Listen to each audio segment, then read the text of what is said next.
ቴዲ አፍሮ የሚያውቃት ኢትዮጵያ እቿትና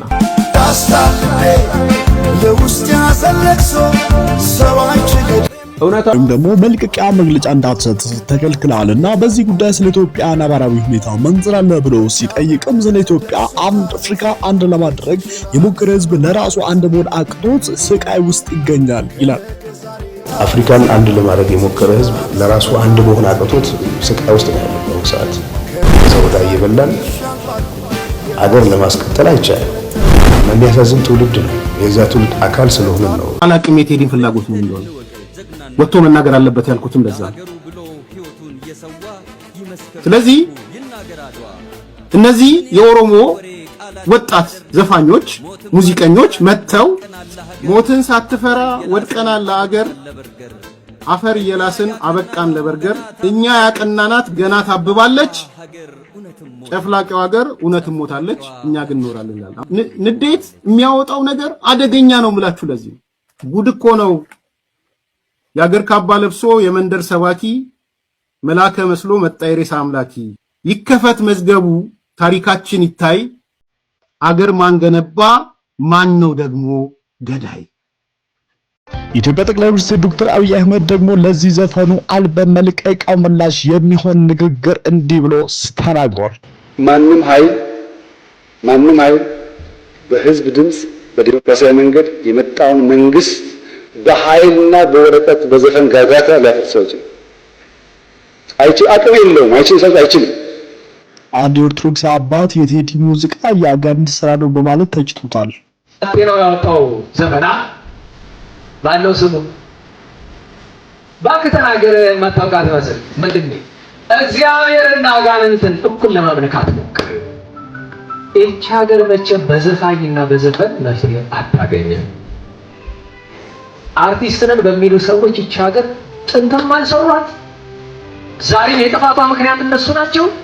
ወደፊት እንኳን የምናስባትን ሀገር እያበላሽብን ነው። በነገራችሁ ላይ ግድ የለሽ ትውልድ ለማስጠር እዚህ ሲዘፍኑ ይላሉ፣ እዚህ ይዘምራሉ።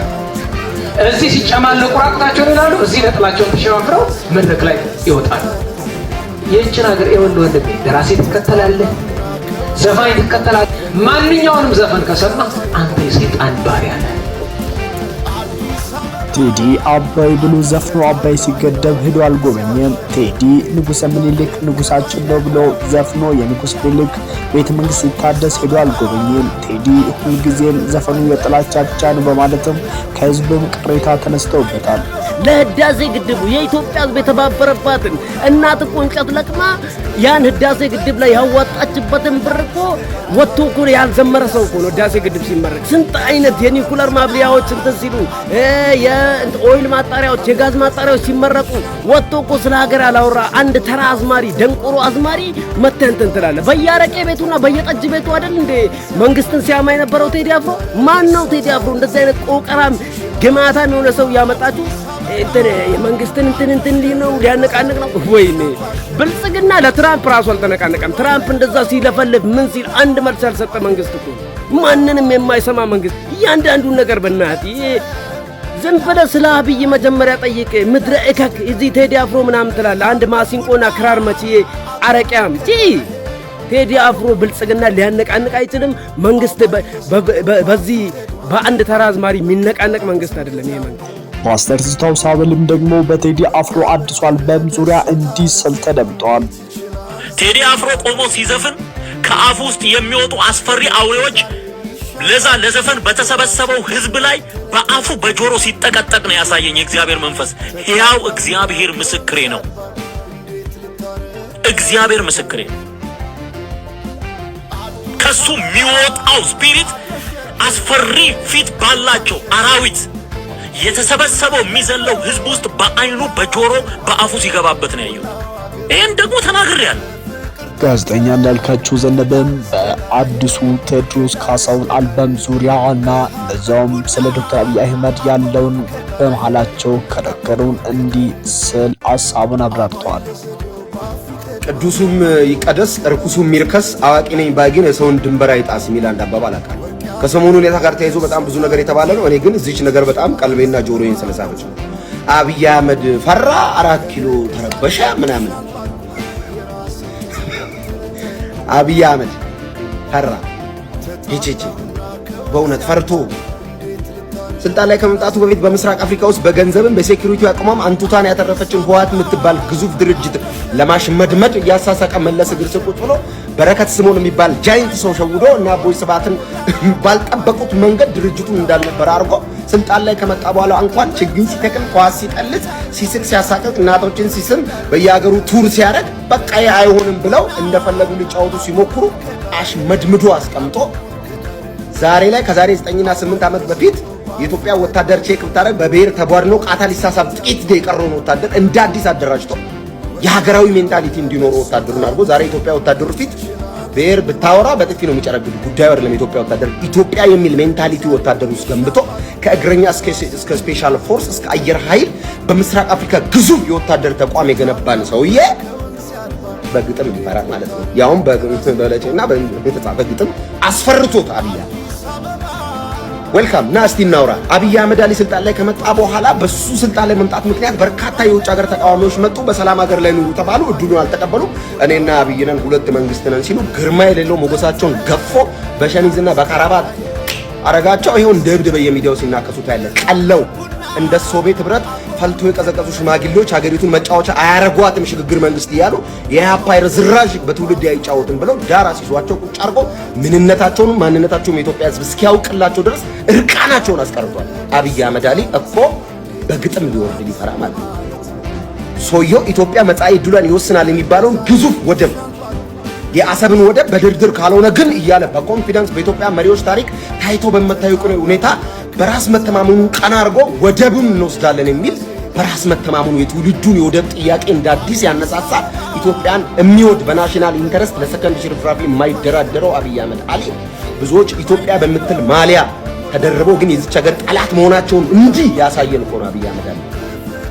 ታዋቂዎቹና ዘመኞቹ የኦሮምኛ ዘፋኞች ገላና ገሩምሳና አርቲስት ዮሳው ጌታሁንም ደግሞ ለቴዲ አፍሮ አልበም መልቀቂያ ምላሽ ይሆን ይመስል እንዲህ ሲሉ ተደመጡ።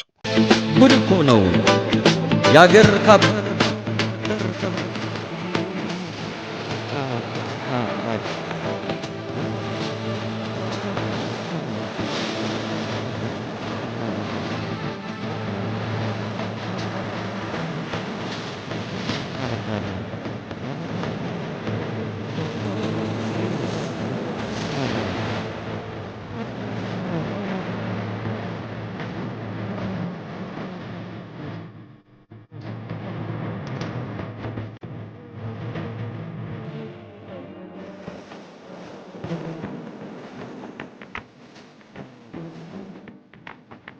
ዘማር ሶፊያ ሺባባው ደግሞ እኔ ወጥቼ ብዘፈን ከቴዲ በጥፍ ይሻላል ትልናለች። ወጥቼ መሰን ብጀምር ማለት ነው ያስ እግዚአብሔር ምስክሬ ነው ቶፕ የሚባል ዘፋኝ እኔ ነኝ የምሆነው።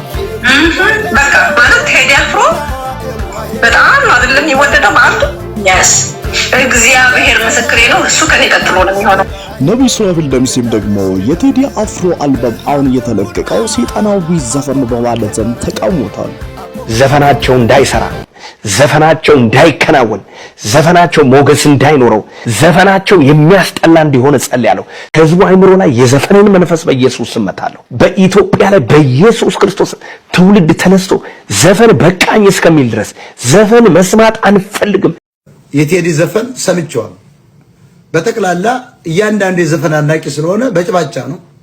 አንድ ዘፈን ግን በጣም ጥሩ ዘፈን አለ። ጉራጌኛውም ጥሩ ነው። ግን ጉራጌኛው የሚኪያስ ጉራጌኛ የሚጫወተው እሱ ነው ቀጥታ ይዘረፍ። ቴዲ የሚኪያስን ዜማ ሰርቋል። በደንብ አሉ። ግጥም ብቻ ነው የቀየረው። ሚኪያስ አወቃችሁት? የናዝሬቱ የሚኪን ዘፈን ልክፈተው ለሁለት የቴዲና የሚኪን ምንም አትለዩትም። ሚኪ ነው ስለ ጉራጌ በደንብ አድርጎ የዘፈነው። ያንን ነው ቴዲ የዘፈነው። አንድም ነገር አልተሳካለትም። ማስታወቂያ ነው የተሰራለት። አብይ አልከለከለውም። ጃማይካ አትላክ አብይ አልከለከለውም። ብልጽግና አልከለከለውም። ፋክቱ ይሄ አድቨርታይዝመንት ነው የሰራችሁለት። ቴዲ ሶሻል ሚዲያ ያለው ከተከለከለ ለምን ወጥቶ አልተናገረም? ምንም አልሰራም አትለው። አብይ በ5 ዓመት ያውን በጦርነት ውስጥ ነው አዲስ አበባ እንደዚህ ካረገ ጎንደርን እና ባህር ዳርን መቀሌን የመቀየር አቅም አለው ማለት ነው።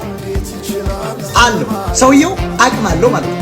ቴዲ አፍሮ እኔ የአልጋ የኬሻ በጠረባ የምከፍለው አጥቼ ማለት ነው ስቴዲየም ዙሪያ በረንዳ ላይ ሳደር ከጎኔ ነበረን።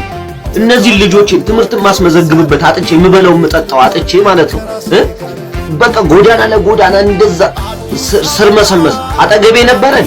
መንጃ ፈቃድ አልፎብኝ ማሳደሻ ገንዘብ አጥቼ እምከፍለው አጥቼ ማለት ነው። ያኔ ቴዲ አፍሮ ከጎኔ ነበረን። ዛሬ ቴዲ አፍሮ እናቴ ታማብኝ አይኗ ኦፕራሲዮን ሲደረግ ከጎኔ ነበረን። ሀያቴ ሲሞት አጎቴ ሲሞት ከጎኔ ነበረን።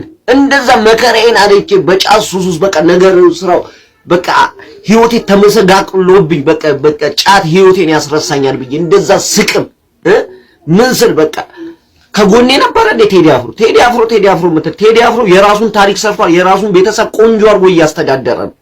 ያገኘውን ክብር ሊያንሰው ይችላል፣ እንደው ያንሰዋል፣ በቃ ሊገባው ይችላል ያገኛቸው ክብሮች ማለት። ለኔ ግን እችን ያህል ቫልዩ የለውም ቴዲ አፍሮ። እስከ ዛሬም ተሳስቼ በሱ በሚለው መንገዶች እስቲ